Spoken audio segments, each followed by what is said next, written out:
So, here is finally the video of the Philco fridge for Dave, the fellow that does all the nice restorations on the old refrigerators and the cool old fans and the Buicks, and I can't remember the user ID offhand, but anyway, I've been telling him about this fridge for ages. It's pretty buried in here.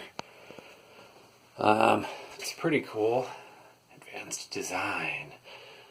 We'll start with the inside, I guess. Let's see, I have a watt meter hooked up here. We'll start it up in a minute, watt meter, and I got an amp meter on here. I have the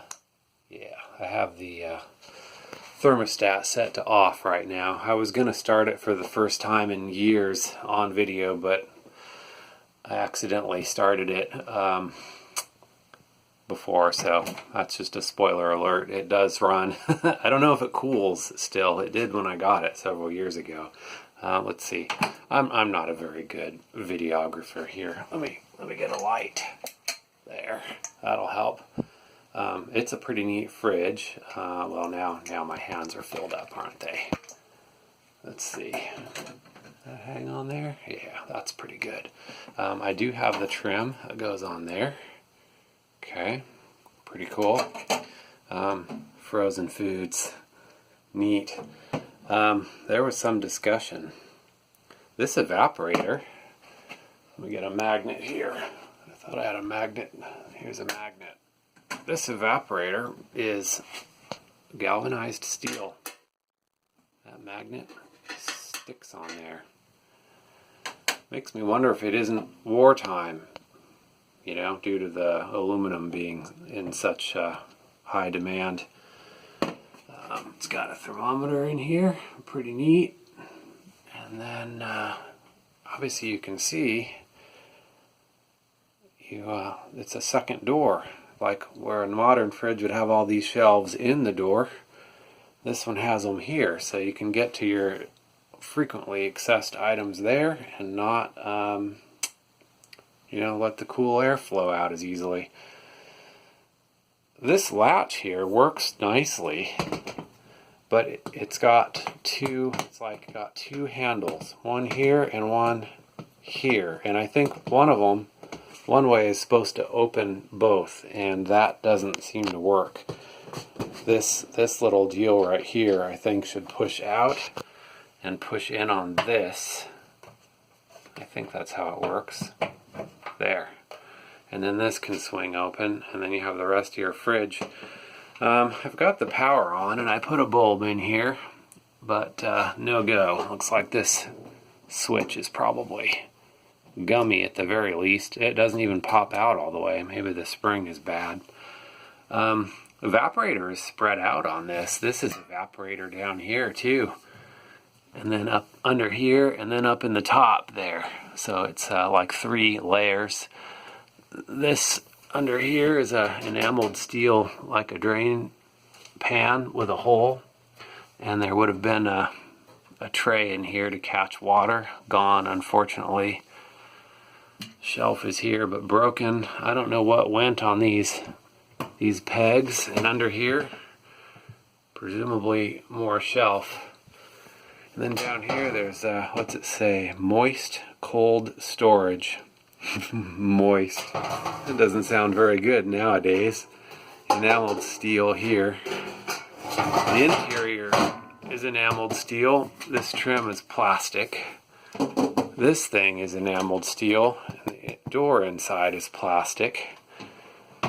And then somebody tried to make a new gasket, which, I mean, I guess it's better than nothing. It's just kind of a foam. This is open cell. Whoops, open cell foam. I'm sure it works better than nothing, but a good proper gasket would be nice. Outside is steel. I think it just looks painted to me, but I don't know. For it being such a fancy fridge, you'd think it would be enameled. I'm not sure. It doesn't have the look of enamel to me. I got this for free, plus a couple 100 miles, maybe not even that much.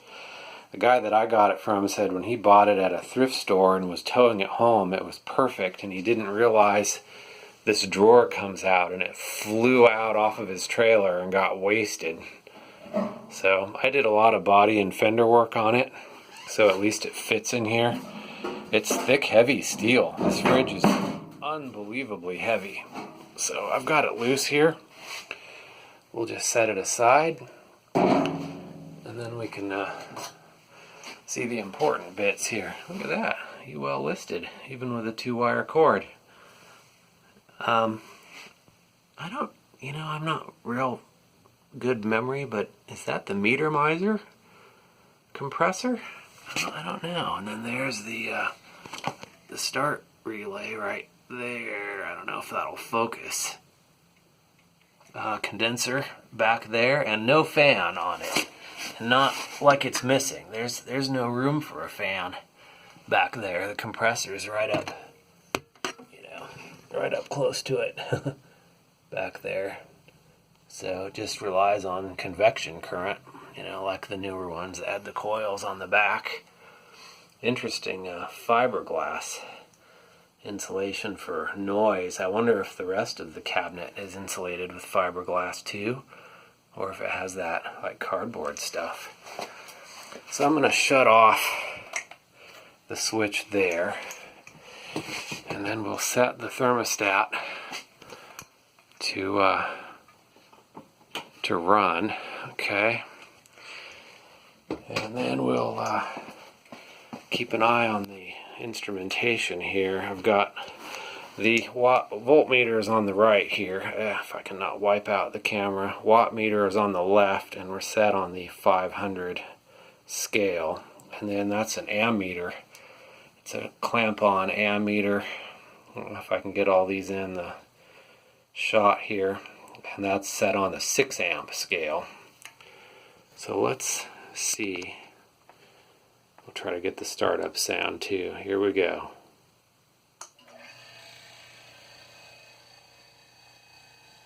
Okay, so let's take some readings here. We're showing, if I can get that on the, about 2.8 amps, maybe a little less, 2.6. Over here we are looking like 100, right at 200 watts. Okay, and then here you can hear the sound.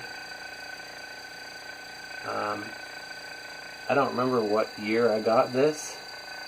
I have a video on the trip home following a Corvette going stupid slow up Ortega Highway, and I'm like, in my pickup truck with a fridge in the back, and he's in my way. So that, by that video, I can date when I got this. When I got it home, I started it up, it ran, and it cooled, and it's been sitting here ever since. So let's see if I can hold this, reach in here and touch some of the lines. This looks like a suction line right here. Yeah, it's maybe a little cool. And yeah, that one's a little bit warm. So there's something in there. Let's see. Reading's still staying the same. Yeah, about 2 point. I don't have my glasses on.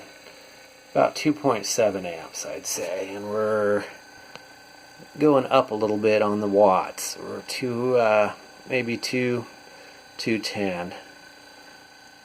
So let's see. Let's check the evaporators inside. Hang this light up here again. Oh, I hear gurgling. I love that about old fridges. Oh yeah, it feels cool in here already. Ooh, that's nice. Stick your hand in there and it feels cold. Especially up at the top. I imagine it starts at the top and then works its way down. So the coldest Oh, that's interesting. Oh, that side's just the cabinet up there. That isn't evaporator. Oh, this is evaporator. Wow, that's really cold. And then warm down there. I haven't literally traced out all of the refrigerant circuit on this. These are the lines in the back. Those are cold. I think it goes, I don't remember. This bottom is getting cool. This is probably like the last section of evaporator before it returns. Just barely cool. But it is working. Boy, I wonder how long of a video YouTube will let me upload. This would really suck if I did all this and then it won't work. It's over 10 minutes now. I've never made a video this long before. I better sign off. Well, I don't know. We've done it now. We're at 11 minutes. Oh, well. The compressor sounds good. A quick story. When I was a kid, we had a refrigerator like this that was a GE. Looked just like it. Not near as fancy, though. We kept drinks in the garage in it. And we actually had two of them. There was one at my dad's office.